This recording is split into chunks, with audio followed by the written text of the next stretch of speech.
In the previous videos, we discussed the correlation and the correlation coefficient between two variables. That is one way of analyzing the relationship between variables. One other way we can analyze the relationship between variables is the regression equation. And in order to get the regression equation, we will have to use what is called the least squares criterion.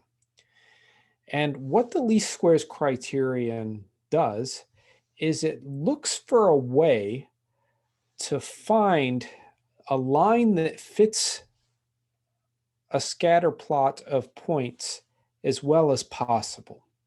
Okay, so how do we fit these points with a line as well as possible? Okay, you can eyeball it, but maybe what we want to do is something a little more mathematical. So one way is we can look at the differences between the points and a line. So we look at those differences, and we want those differences to be as small in magnitude as possible. Now, since they're differences, they can be either positive or negative. Okay, so E1, for example, would be positive, whereas E2 would be negative. So if we added up all those differences, we'd get about 0. Okay, but that's not what we want. So the negative sign kind of ruins things for us. So what we'll do is we'll square each of those differences. Okay, then none of those differences, square differences, will be negative, and we'll find the sum of those square differences such that it's as small as possible. Okay. One other way we can do this is to simply look at the magnitude of each of these differences. So in other words, the square root of each of these differences, and sum those up and get that sum to be as small as possible. However, that method is actually not the least squares criterion. So we'll focus on the least squares criterion for now. Okay. So the sum of the squares of the vertical differences from the data points x, y to the line is made as small as possible. Now, these vertical differences are known as residuals. Okay, another name for them is residuals. Okay. Sometimes referred to as errors as well. So, with this in mind, with the least squares criterion in mind, we can do the calculation.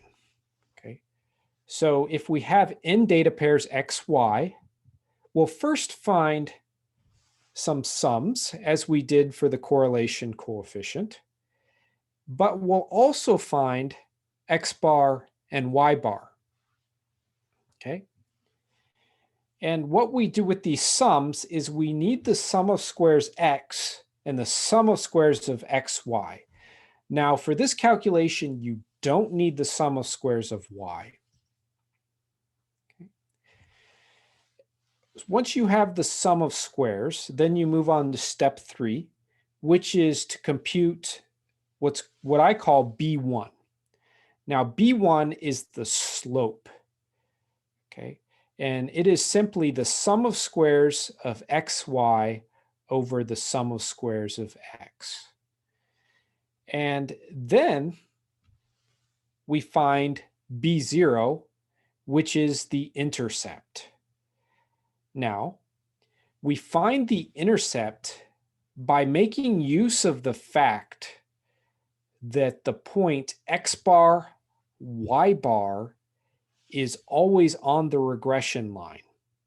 So B0 is y bar minus B1 times X bar. And once you have B1 and B0, you just need to state what the simple regression line is. And it will be y hat equals B0 plus B1 times X. So some properties about the linear regression line. Okay.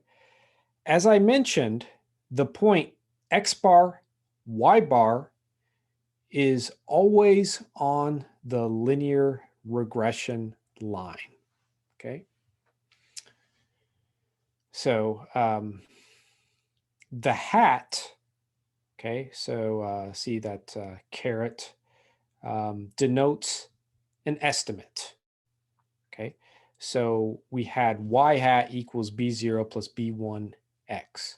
So we were actually estimating the value of y.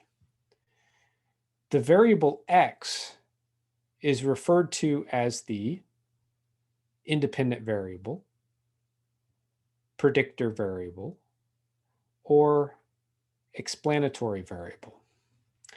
And for those of us that are interested in machine learning, you may want to call it a feature variable as well. The variable y is referred to as the dependent variable or the response variable. Sometimes people in machine learning refer to it as the response variable. Sometimes they refer to it as the target variable. So we can plug in values of x to get estimates of y, which are denoted as y hat. Okay, so let's do another example. Okay, so back to Jordan and her cold calls. Okay, this is the same data set I used previously. Let's calculate the regression line, and then let's interpret the slope. Previously, we calculated the sum of squares x, the sum of squares xy, x bar, and y bar. Okay, so we have all that information. Okay, and so for B1, we just take the sum of squares xy and divide by the sum of squares of x. Okay, and that gives us 0.868. And then for B0, we have y bar minus beta hat 1 times x bar. Now notice that beta hat 1 is actually a typo, okay? But it's a justifiable typo that I leave in on purpose, okay? Because beta hat 1 is actually what I call B1. So I've simplified my notation here, and instead of calling things beta hats, I call them B0 and B1. Okay, we'll talk a little bit more about that later. Okay, but 11.67 minus 0.868 times 13.83 is how we get B0. And that becomes negative 0.3406. Now we plug those numbers in to the equation here, and we get y hat equals negative 0.3406 plus 0.868x. Okay, so now the challenge becomes, how do I interpret that slope? The slope, of course, is that B1 value of 0.868. Okay, well, what's going to happen when x increases by 1? Okay, if x increases by 1, we will get, on average, 0.868 more sales. Okay, so how we interpret that is, for every call that Jordan makes, she gets, on average, 0.868 sales. Okay. So interpreting the coefficients is something that needs to be done regularly. And the slope is relatively explanatory. So for every unit increase in X, the value of Y will increase by B1, assuming all other values are constant. So this is a blanket statement you can use for whatever values of X, whatever value, whatever Y is, and whatever you calculate B1 to be.